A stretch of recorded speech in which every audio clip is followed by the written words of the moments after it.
Xbox is the new Sega. Japan prefers the real thing. And the day before's development was actually hell. Let's get into hot news gaming, everybody. I'm your Brett host. This is your Kyler dude, and it's Tuesday, Kyle. February 6, 2024. And we're gonna start off today with the day before, because it was easily one of the most disappointing train wrecks of a game to release in recent memory. I see what you did there.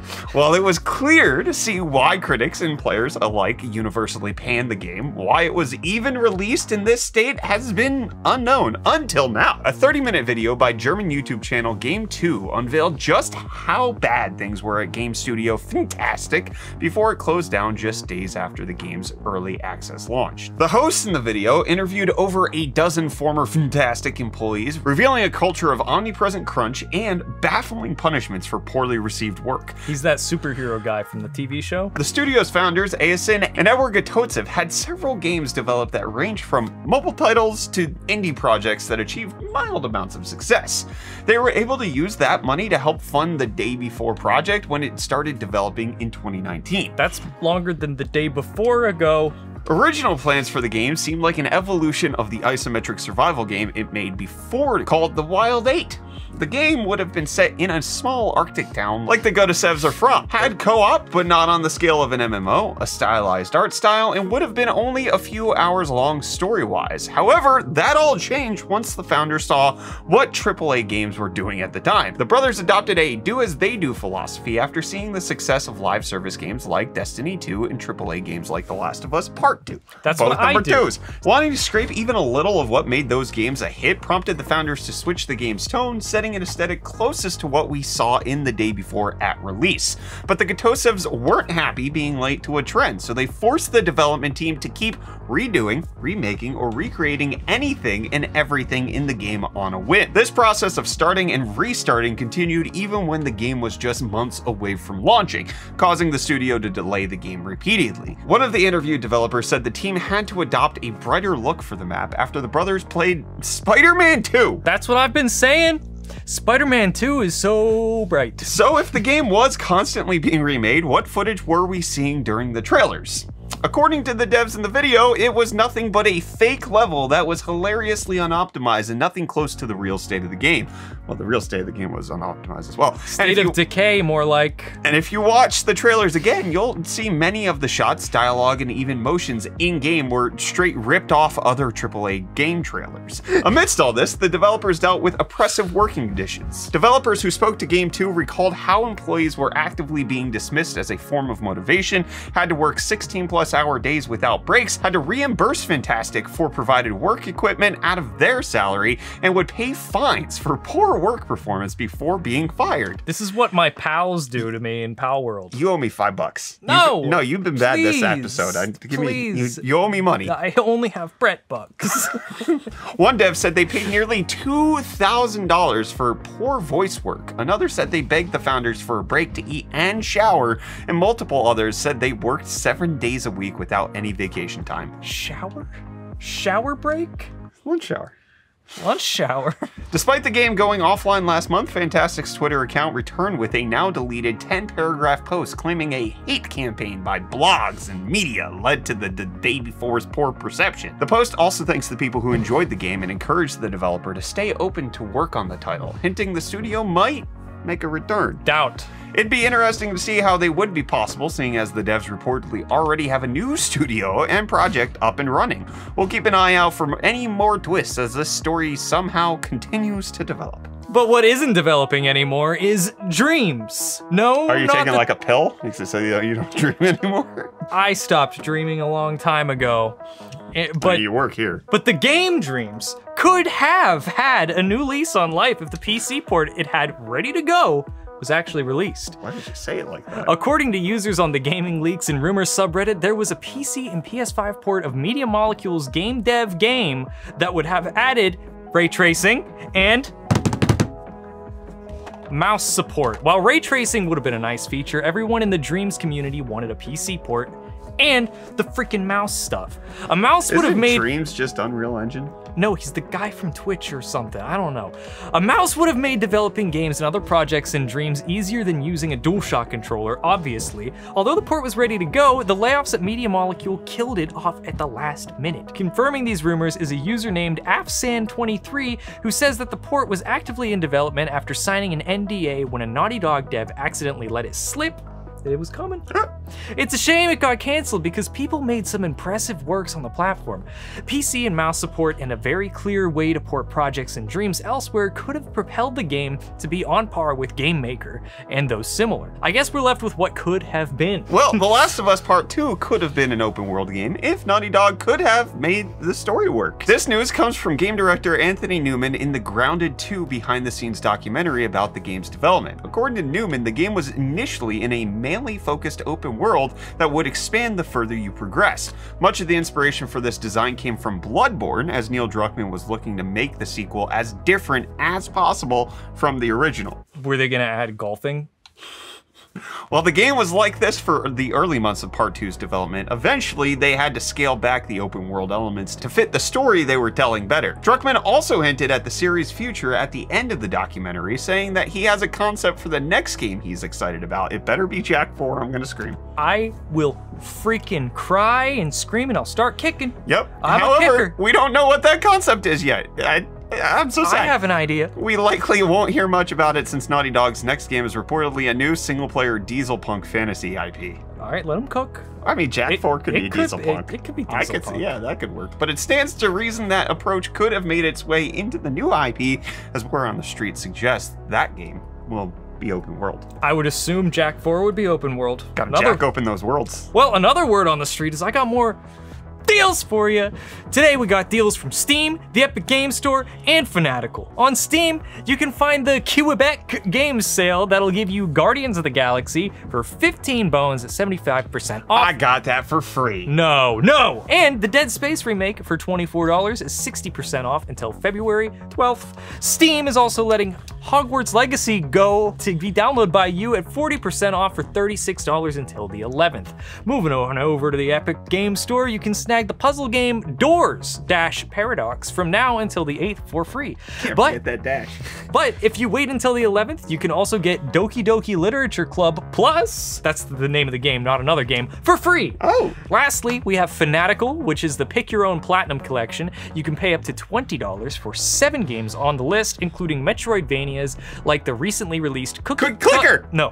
Cutter. And both Eterna games from Aeternum Games. This deal lasts all of February, or while Game Key supplies last. Fanatical also has a Capcom publisher sale where you can grab games like Monster Hunter World Master Edition, Resident Evil 2 Remake, and Devil May Cry 5 for $20 or less. We couldn't find when this sale ends, so it's probably just best to be quick. Go run, go. Well, Obsidian Games is being quick about updating its combat as it moves towards its fall release this year. Good. Microsoft recently gave us a new look at Obsidian Games' new RPG, Avowed, in its developer direct last month, and many likened it to Skyrim based on its location and combat. Many who watched the new trailer saw the latter as lackluster. That's me, I'm that guy. Yep, but the game's director, Carrie Patel, says that it's already addressing the feedback. So good. Putting it in a dress. According to Patel in an interview with the Drop Frames podcast, the footage in the trailer was outdated by a few weeks and already improved. Patel welcomed the feedback, saying, "It's kind of nice always to say like, yep, they saw it, we know it, trust us, we're working on it." Okay, but how much better could it be over the course of a couple weeks? I don't know, they were proud enough to show it off. So, yeah, and then they're like, oh yeah, I get you totally. And meanwhile, they're scrambling and they're trying to fix it. Yeah, I don't know. Those could be some famous last words, but we'll have to wait until at least September to find out. I will not be holding my breath. I'm gonna hold my breath until the end of September. Can I wake you up when September ends? Probably not. Oh. Will you be on holiday? I'll be gone. That's not a Green Day song. But you won't have to wait long to find out how much Japan spent on physical games last year, though. Take a guess. Yen. Yeah, I guess they did do that. But it's about $3 billion. US? US dollars. Famitsu's annual report, Famitsu, is it Famitsu or Famitsu? I would go eh. Famitsui's annual report shows that Japanese gamers bought 1.9 million boxed units of Legend of Zelda Tears of the Kingdom and 1.5 million copies of Super Mario Bros. Wonder. Hardware sales were topped by the Switch OLED, which sold 2.8 million units, followed by PlayStation 5 at 2.5 million. And unfortunately for Microsoft, both Xbox Series consoles only sold roughly 142,000 units combined for the year. They hate Xbox over there. Overall, physical game sales have increased nearly 8% year over year, which goes against the digital-only trend companies have adopted recently. Kyler, ask if you think it's easier to buy physical games on Switch. I feel like that has to do with Switch games being more common to buy physical copies of. I feel like I haven't downloaded a lot of Switch games, but I own a good amount of physical ones because they're just so easy and cute. You just put them in your cheeks. Yes, they taste delicious. But then secondly, you can find them on sale easier. Yeah, like, Nintendo does not discount their crap very frequently, but getting something at like Best Buy or Walmart is way easier. Do you buy your physical Switch games? I don't know if they're buying them at Best Buy in Japan, though. Best Buy equivalent in Japan, whatever that is. There isn't, because ours is the Best Buy. Theirs could be the almost Best Buy. That would be good. If you're looking to try out the next big indie darling before anyone else, be sure to check out the Steam Next Fest that's going on all this week. Woo! This is the first Steam Next Fest of the year, and it's headlined by demos for action RPG Dungeonborn, the sci-fi survival driving game Pacific Drive, and the new real-time strategy game Stormgate.